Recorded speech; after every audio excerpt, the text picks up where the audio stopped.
Assalamualaikum warahmatullahi wabarakatuh. Perkenalkan, kami dari kelompok PPL TPG SMP Negeri 10 Kota Jambi akan melakukan presentasi mengenai topik 5, ruang kolaborasi pada mata kuliah pemahaman tentang peserta didik dan pembelajarannya. Kali ini kami akan membahas tentang pengukuran pemahaman belajar peserta didik, asesmen. Baiklah, saya akan memperkenalkan anggota dari kelompok PPG SMPN 10 Kota Jambi. Yang pertama, Wela Frisa, Diana Merianti, Sabrina Nabila, dan saya sendiri, Reka Novera. Baiklah, pada kesempatan kali ini, kelompok kami akan membahas tentang study case mengenai siswi bernama Diana. Study case tersebut adalah sebagai berikut. Saat ini adalah permulaan tahun ajaran baru. Anda adalah seorang wali kelas 4 SD yang memiliki anak didik usia 10 tahun bernama Diana. Wali kelas 3-nya mengeluhkan dinamika bersekolah Diana kepada Anda. Guru wali kelas tersebut mengatakan nilainya jauh tertinggal dari teman-teman lainnya di kelas. Diana juga kurang baik dalam mengerjakan pekerjaan rumahnya selama masa PJJ kemarin. Bahkan pihak wali kelas mengatakan bahwa ia khawatir dengan tuntutan yang semakin tinggi di kelas 4 di pelajaran IPA, Bahasa, dan IPS yang membutuhkan banyak bacaan. Diana seringkali tidak menyelesaikan tugas-tugas yang diberikan dan ulangannya menunjukkan nilai buruk. Namun demikian, ketika materi tugas dan ulangan tersebut diulangi secara lisan dan individual, Diana dapat menjawabnya. Dari study case yang telah saya ceritakan tadi, kami menemukan 3 masalah, yaitu berdasarkan tujuan pembelajaran yang ada. Yang pertama, kira-kira bagaimanakah cara melakukan asesmen terhadap keadaan Diana? Lalu, jenis asesmen apakah yang akan Anda berikan kepada siswa Anda tersebut, jelaskan pertimbangan Anda. Lalu yang terakhir, kesimpulan apa yang Anda dapat tarik dari asesmen yang Anda desain dan lakukan tersebut. Baiklah, terima kasih kepada moderator. Perkenalkan, saya Diana Merianti. Saya akan menyajikan hasil diskusi dari kelompok kami mengenai bagaimana cara melakukan asesmen terhadap keadaan Diana. Dapat disimpulkan dari hasil diskusi kelompok kami bahwa cara melakukan asesmen terhadap kondisi Diana dapat diberikan dengan asesmen awal tes diagnostik.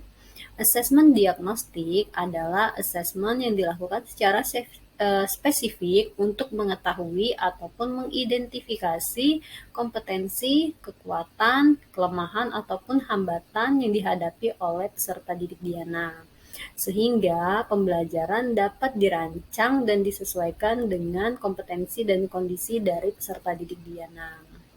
Dari kasus sebelumnya, diketahui bahwa Diana dapat menjawab dan juga mengerjakan tugas jika diulangi secara lisan ataupun individual, sehingga hal ini dapat dikatakan bahwa gaya belajar dari peserta didik Diana merupakan gaya belajar auditori. Guru dapat memberikan asesmen diagnostik non-kognitif untuk mengetahui kondisi psikologi, emosional, ataupun sosial dari peserta didik Diana.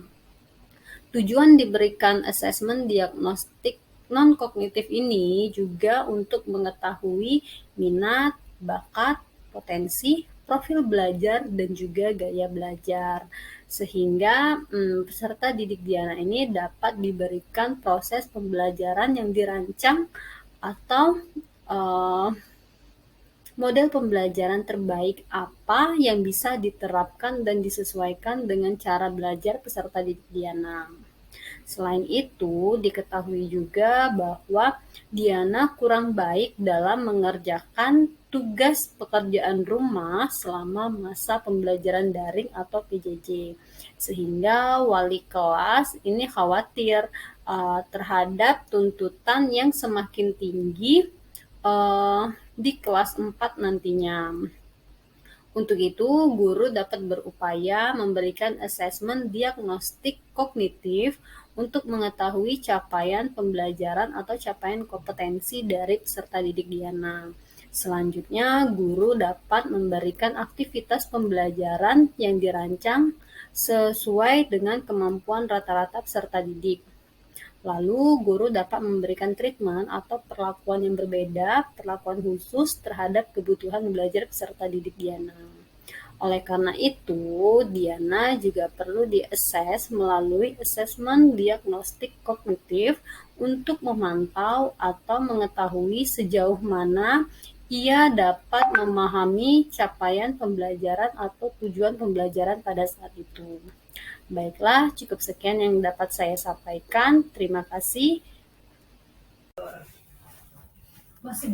Baiklah, setelah kita mengetahui bagaimana asesmen yang akan dilakukan terhadap Diana, tadi kan sudah didapat mungkin asesmen yang tepat bagi Diana adalah asesmen diagnostik.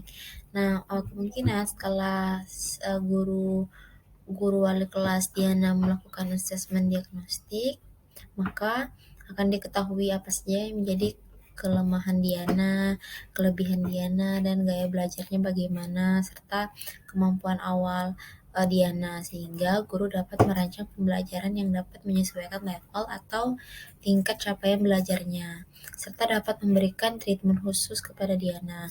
Nah, tingkat capaian ini adalah suatu pernyataan terkait apa yang diharapkan, diketahui, dipahami, dan dikerjakan oleh peserta didik setelah menyelesaikan suatu pembelajaran. Oleh karena itu, untuk pendekatan belajar yang tepat bagi Diana sendiri adalah teaching at the right level, diterapkan agar adanya penyesuaian pembelajaran terhadap tingkat kemampuannya, bukan terhadap tingkat kelas Diana.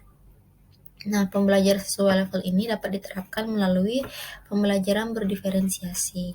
Pembelajaran berdiferensiasi adalah segala usaha atau upaya untuk menyesuaikan proses pembelajaran di kelas untuk memenuhi kebutuhan belajar individu setiap peserta didik, baik itu melalui metode, strategi, atau model pembelajaran. Nah, penyesuaian pembelajaran dengan tingkat capaian dan karakteristik dan profil belajar Diana ini dapat dilakukan dengan menerapkan aspek pembelajaran diferensiasi, baik itu dari segi konten, proses, atau hasil belajarnya. Nah, hal itu dapat direncanakan melalui menyesuaikan ruang lingkup materi pembelajaran sesuai dengan kegiatan sehari-hari peserta didik atau berdasarkan minat ketertarikan mereka, serta memilih penyajian konten melalui media belajar yang menarik seperti video, gambar-gambar visual, dan lain-lain. Dan ini dapat disesuaikan dengan gaya belajar Diana. Jika Diana memang seorang auditori, ia nyaman dengan hal-hal yang lisan dan mendengar, maka guru dapat memberikan konten pembelajaran seperti audio atau podcast atau rekaman radio. Selain itu, pembelajaran berdiferensiasi juga akan disesuaikan dengan proses pembelajaran seperti berdiskusi kelompok dan peer learning. Aspek pembelajaran diferensiasi ini dapat diterapkan dengan meliputi kebebasan peserta didik dalam memilih produk hasil belajar serta mengkondisikan lingkungan belajar yang kondusif. Oleh karena itu, adapun asesmen yang dapat diterapkan untuk berdasarkan hasil case study Diana, yaitu asesmen formatif, karena setelah dari asesmen diagnostik tadi, guru dapat menentukan model, metode, dan strategi pembelajaran yang dapat meningkatkan proses belajar Diana, maka akan ada asesmen yang akan memantau dan memperbaiki proses pembelajaran Diana, yakni asesmen formatif. Asesmen formatif adalah proses mengumpulkan data mengenai sejauh mana kemajuan peserta didik dalam menguasai kompetensi yang ditargetkan. Oleh karena itu, fungsi asesmen formatif di sini adalah untuk mendapatkan umpan balik dan mengetahui bagaimana perkembangan Diana. Adapun jenis asesmen formatif yang dapat diterapkan yaitu asesmen as learning sebagai proses pembelajaran. Jadi asesmen ini dilaksanakan pada saat proses pembelajaran dengan melibatkan Diana secara aktif dalam kegiatan penilaian atau asesmen tersebut. Contohnya adalah self assessment dan penilaian dari rekan sejawat atau peer assessment. Adapun assessment untuk proses pembelajaran atau assessment for learning itu dilakukan pada saat pembelajaran sedang berlangsung, dan assessment ini dimaksudkan untuk memperbaiki kualitas belajar seorang Diana. Nah, dengan assessment for learning ini, guru dapat memberikan umpan balik feedback terhadap proses belajar Diana, serta memantau kemajuan belajar dan menentukan kemajuan belajar Diana. Contohnya itu, salah satu contoh jenis assessment yang tepat bagi Diana adalah assessment performance dengan melakukan tugas presentasi dan mendemonstrasikan sesuatu. Karena seperti yang kita tahu, Diana ini dia merupakan peserta didik memiliki gaya belajar bisa dibilang auditori karena ia dapat menyimak dan sedang mendengarkan secara lisan. Nah, selain itu, LKPD, lembar kerja peserta didik yang cocok itu dapat dirancang bagi Diana, dapat dibuat secara berkelompok sehingga Diana ini terbantu untuk memahami materi pembelajaran.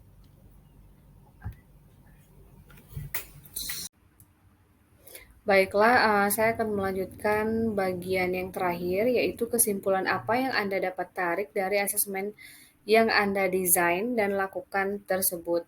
Nah, dari kasus Diana ini mengalami lost learning akibat pandemi yang berakibat pada kesenjangan yang berkepanjangan.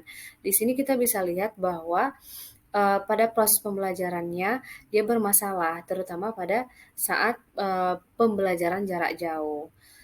Nah, adapun hal yang bisa kita lakukan untuk menangani kasus Diana ini, yaitu yang pertama checking out, kemudian finding out. Nah, checking out di sini kita mengecek sebatas mana kemampuan dari si Diana ini proses belajarnya.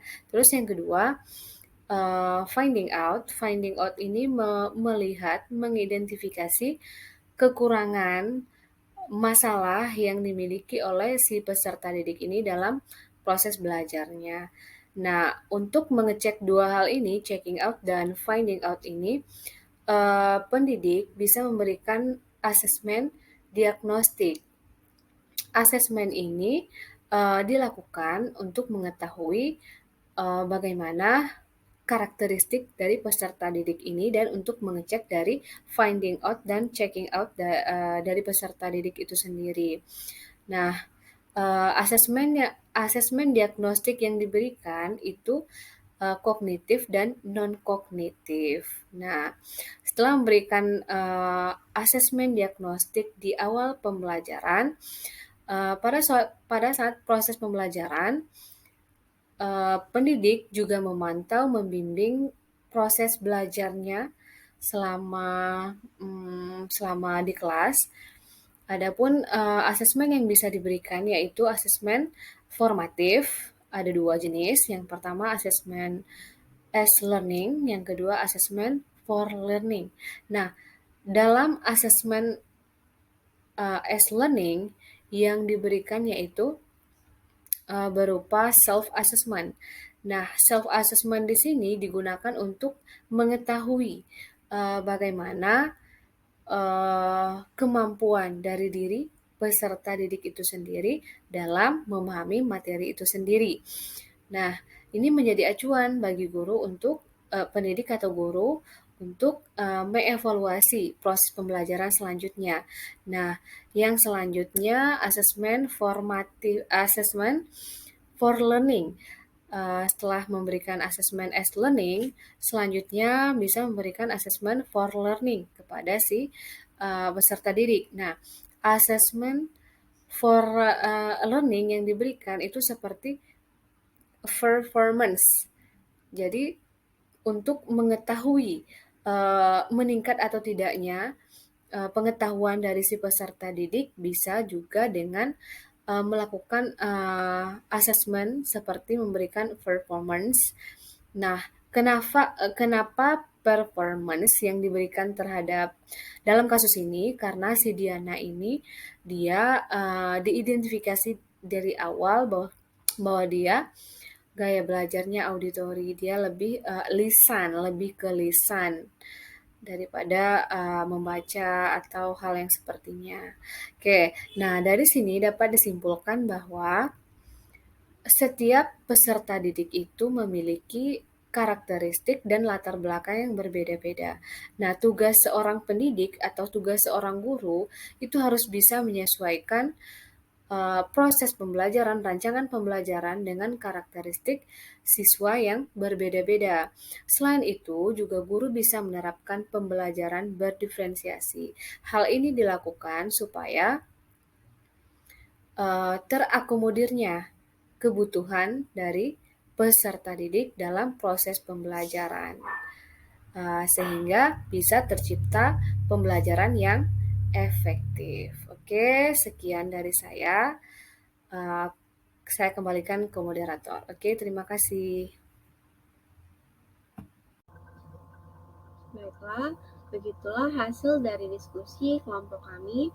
Terima kasih atas perhatiannya. Wassalamualaikum warahmatullahi wabarakatuh.